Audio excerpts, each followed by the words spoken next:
Hi guys, I am Michael. Today, we'll be continuing our journey to learn Spring Boot application. Before we start, I would like you to subscribe on my channel Batiboot TV for more learnings going forward.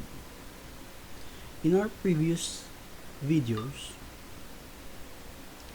we have created a basic Spring Boot application that displays Hello World. Today, we'll be creating a Spring Boot application that contains the other layers of a Spring Boot application. Before we start, we would be looking at the image that I have downloaded to see the architecture of a Spring Boot application that we're going to create. In our case, we will only create the backend part, which contains the controllers, services, and repositories. So without further ado, we will now start on creating our Spring Boot application. We'll create Spring Starter project. We will name this application as names.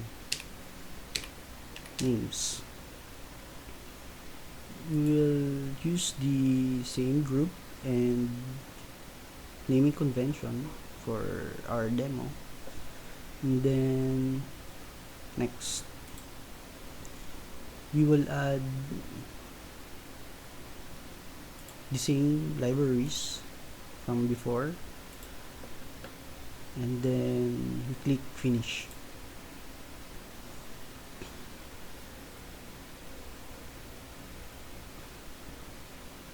Let's wait for a moment. Hold on, I think it's already completed, so let's close this one. We have here a names application that has been generated by the ID. What we're going to do is to create a controller package. We'll follow the naming convention.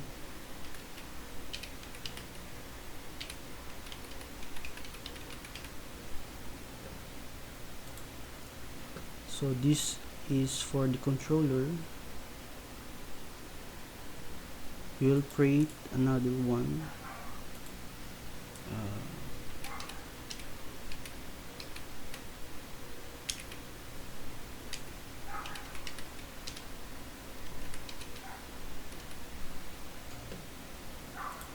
The domain package, and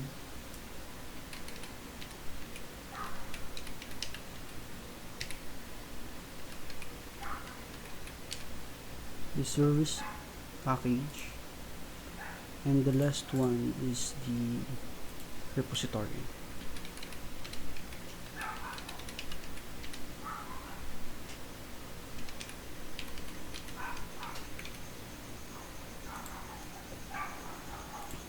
So what we're going to do or to use as our domain, we'll be creating a names.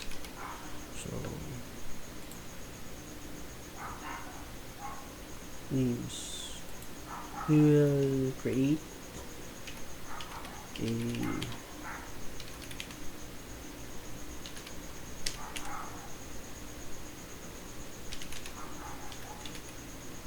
variables. Let's say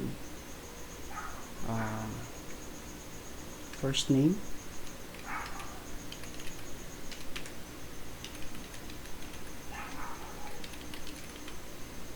middle name, and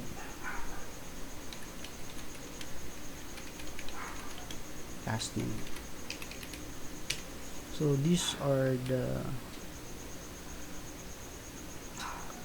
variables that we're or the properties that we're going to use going forward.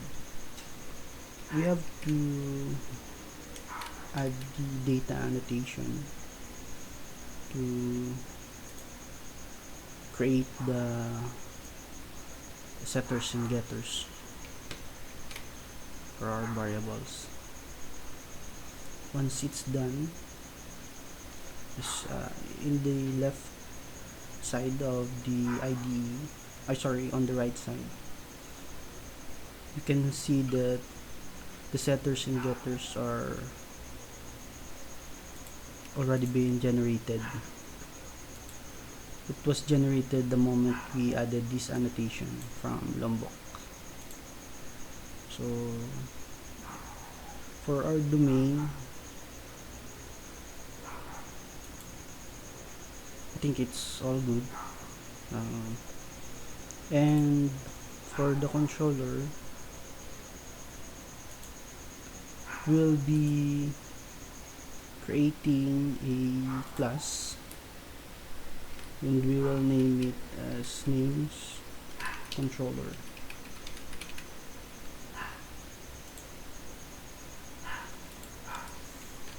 We will do the same. We would add the REST controller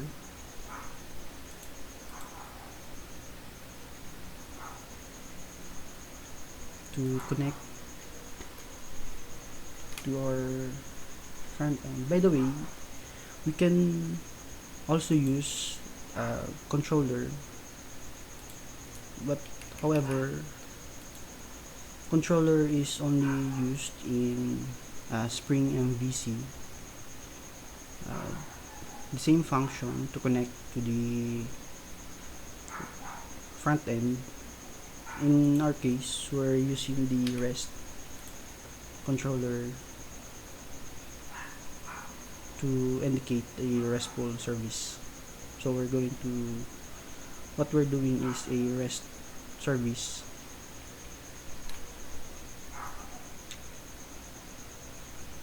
And from here, we will do the same. But first, let's create first a repository. We would need an interface. In our application, we will only be using a in-memory names repository.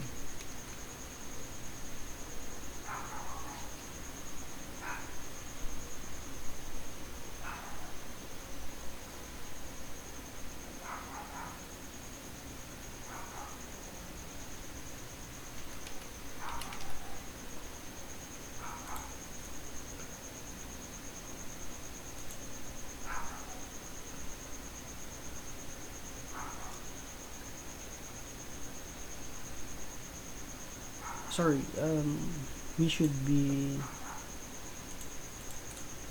hold on, we will delete this one and it should be a class.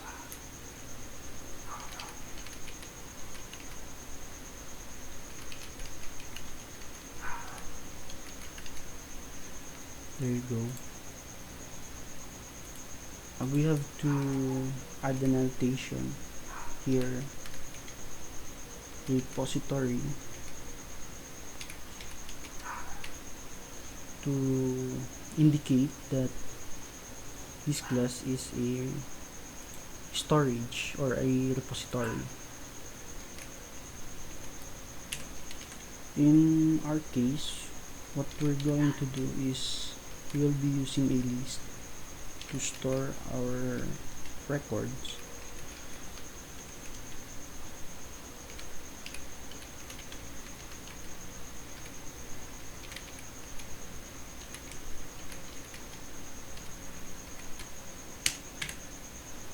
Then we will be adding import.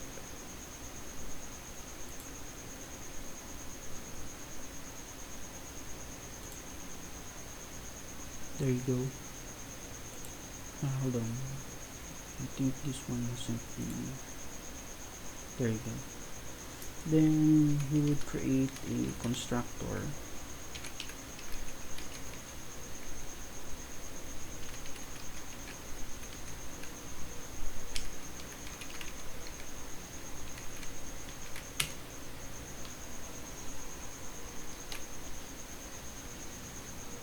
Will be, let's say, names n1, new name,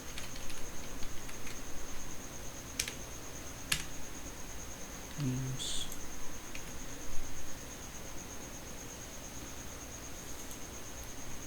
then we will look at the program or the data or the domain, the entity that we've created in a domain package. Then we have to set these 4 items.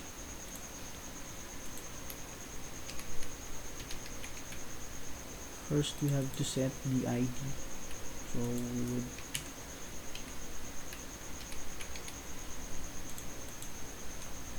first name, it will be, let's say, John Doe, John for the first name, and for the middle name,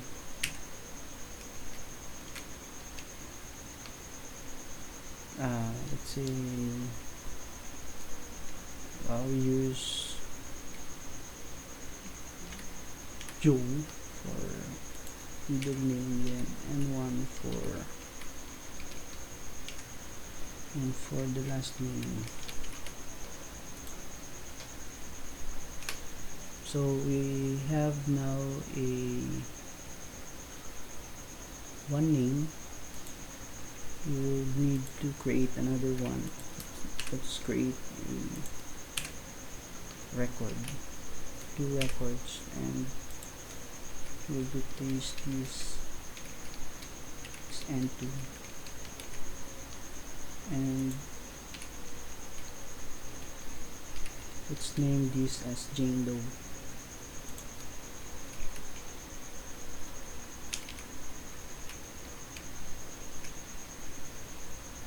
Now that we have 2 names, all we have left to do is to add this name to the list.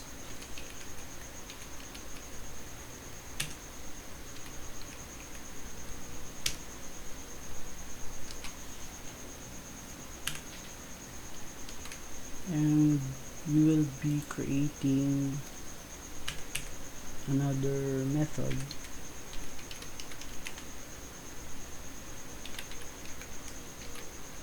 that